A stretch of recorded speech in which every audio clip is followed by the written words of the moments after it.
سلامونه او نیکی هیله او په دې هیله چې تاسو ټول راته جوړه د جامې بم تمسي ورونو د ډېرې مهمه خبره ده اشاره لرم او په دې هیله ما چې د لوکو کوم راو ولې چې زمونږ د سلاسي مشترک مشکل دی هغه وطن جوړونه ده دغه وطن هیڅ کله جوړ نشو او همدغه رقم دغه ټکو ته همیشه اشاره لرم چې په هر ملک حزبونه دي په هر ملک حزبونه دي او دوی د خپل ملک د پرمختګ لپاره کار کوي خپل ملک را جوړوي او خپل ملک د بدبختۍ څخه وباسي زه نن د مسلمان او افغان او پښتون په صفت دلته راځم په دې باندې مشغول یم چې خپل ورور ته د دې دا ثابت کړم چې زه مسلمان یم هغه ماته کافر وای او زه ورته لګم په داسې حال کې چې جمعه ته به ځم په داسې حال کې چې حلال رزق به ګټم په داسې حال کې چې دوا به خپل رب ته کوم چې یا الله زما زوی انک صالح حلال وکړو زما لپاره صدقه جاریه وګرځوي دا خبره مې په دې باندې وکړله چې موږ دومره شاته پاتې او دومره کم علم خلک له ځان سره لرو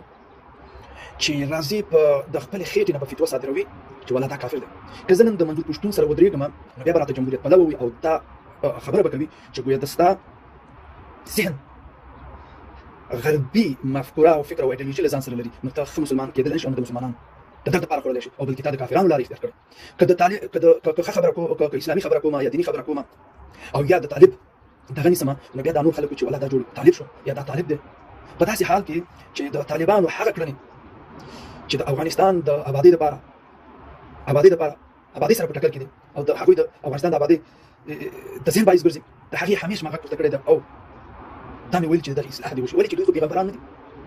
دوی همدغه رقم همدغه خلک دي چې د خلکي نوم ورته ورکړل شوی دی د مجاهد نوم یې ورکړی دی صرف کته چې بدلېږي نور همدغه خلک دي مسلمانان دي پښتانه دي افغانان دي په اسلام مین دي خو صرف دښمنان دي چې کته را بدلوي او صرف د دې لپاره چې وطن وران کړي وطن مو وځپوي د پرمختګ څخه یې وباسي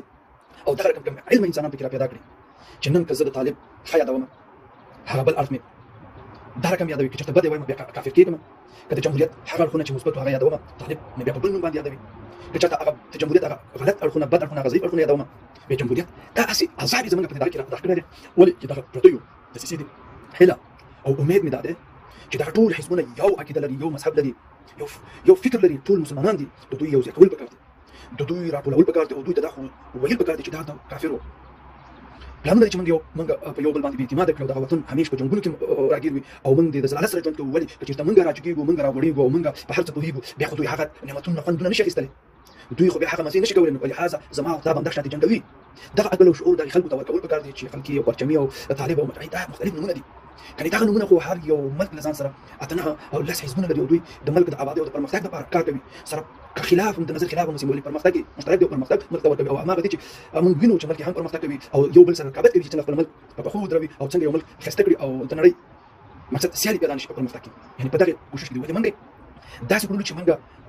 ورته وایو چې الحمدلله مسلمانان یو جومات له ځو لمونځ کوو نو موږ باید په دغې باندې لګیو چې دغه خپل ورور ته ثابت کړو چې موږ مسلمان